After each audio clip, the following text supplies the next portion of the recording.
Nissa Vastwood Seer versus Torbran, Thane of Red Fell. Do we want to keep that? I don't think so. Yeah, even if we get into a couple of lands, we're still not necessarily going to do much. Yeah, the fact that we need 2 lands off the top to make anything work there is not good. Okay, 1 land off the top is more doable. So let's throw away Vorinclex and keep our fingers crossed. Draw into Avenger of Zendikar. So that could not be further from what we need. Ruby Medallion for our opponent, so if they drop another mountain we may see their commander next turn. That is the land that we need, so next turn we can go in for our commander. Unfortunately for our opponent, they are not getting into their land, but instead get to go for Imperial Recruiter. And they managed to draw into Kiki-Jiki, which will be particularly good with Imperial Recruiter. I think rushing our opponent with Surak the Hunt Caller would be good. Oh no, doesn't work, does it? So we dropped Ancient Tomb for nothing, and now we're going to take damage for nothing. Oh well. In a little bit of a frantic state of mind currently, because there's something wrong with the Modo Shuffler, and we've always known it, but it's very frustrating when you're on the opposite side of it. And pretty much every game I've played, my opponents have gotten into fast mana, and I have drawn into nothing but the high end of my curve, even though I have hardly any cards in the high end of my curve. And that has happened, I'm not exaggerating when I say about 10 or 15 games in a row. So, let's see if we fare any better here. At least our opponent hasn't gotten into any fast mana this game. And they're not getting down their Kiki-Jiki just yet. Then deciding to play the Dwarven Mine. So they'll get a 1/1 token. With an untapped land. This is a really good fetchable land from Eldraine. We definitely want to kill that thing, I think. Yeah, if they're just after getting rid of our Nissa, then I don't really mind that. But the last thing I want to do, yeah, that's fine. Gets the jab out of our opponent's hand, and it also gets Imperial Recruiter off the field, which I really don't want when Kiki-Jiki comes in. And like I've said 1,000,001 times, I don't mind recasting Nissa over and over again. Maybe a Krosan Grip would be a good idea. Well, actually, we can go for Fierce Empath here, can't we, and try and set ourselves up with a duplicant, because I think if our opponent gets down Kiki-Jiki soon, then we are really not going to like the look of that. So let's grab Duplicant to keep hold of. And there was absolutely no need to take life from that, was there? Like I said, my head is all over the place at the minute because I've been getting pretty frustrated in playing this recording session. Okay, going for Pillage onto our Ancient Tomb. So we are now nowhere near Duplicant. And they can get down their commander here if they like. But instead decided to go for Honden of the Infinite Rage. At the beginning of your upkeep, it deals damage to any target equal to the number of shrines you control, so that'll just be a lightning bolt every turn when our opponent has their commander in play. We can trade the Dwarf with the Fierce Empath because that also will be 3 damage if it hits with Torbran in play. Not going to be flickering Fierce Empath or anything like that. Okay, that's a card that I've been wanting to play. The Great Henge. Are we going to draw into a land is the question. We could go for Yavimaya Elder and then crack it next turn. But I really want to get rid of that Ruby Medallion.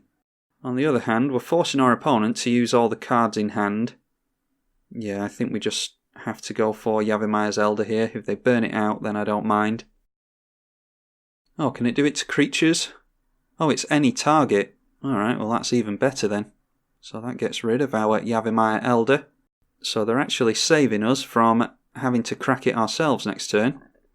We really don't care about the creatures that our opponent has pointed removal at so far. It'll be intriguing to see if we draw into a land next turn. Torbran comes down, followed by Dwarven Shrine.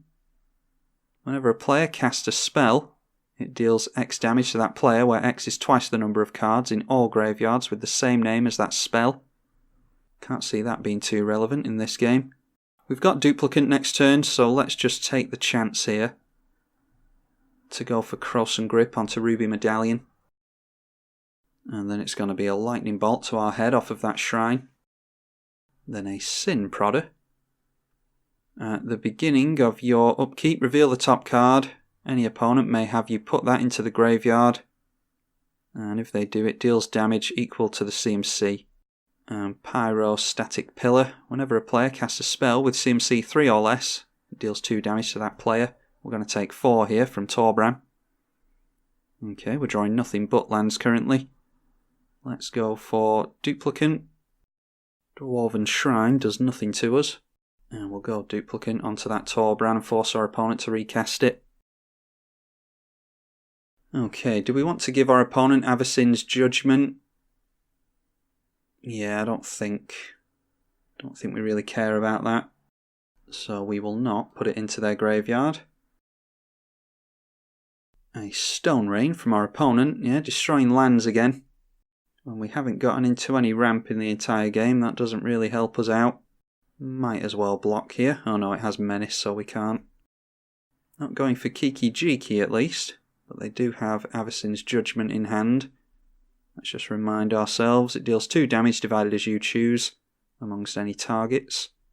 Keeping us off of Avenger of Zendikar. Let's just get a big blocker in the way with Soul of the Harvest. And then we'll swing in at our opponent with a 2-4 and pass. Okay, Wild Guess. We will...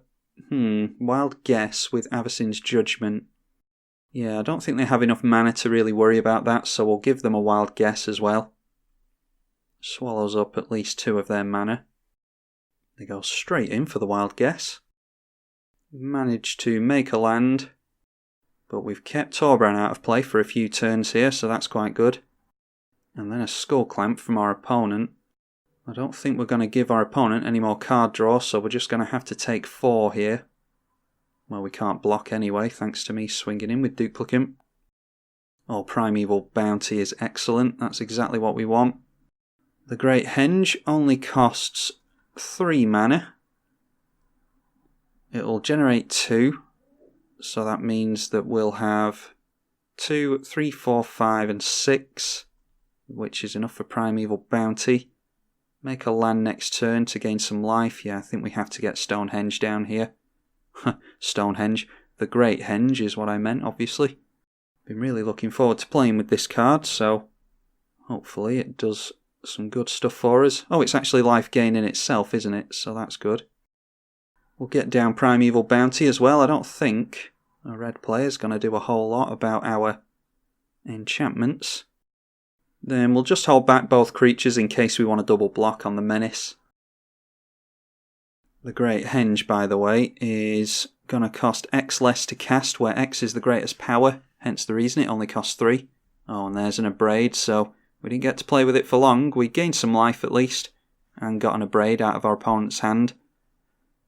It's also, whenever a non-token creature enters under your control, you draw a card and put a plus counter on it. So it would have been nice to keep around.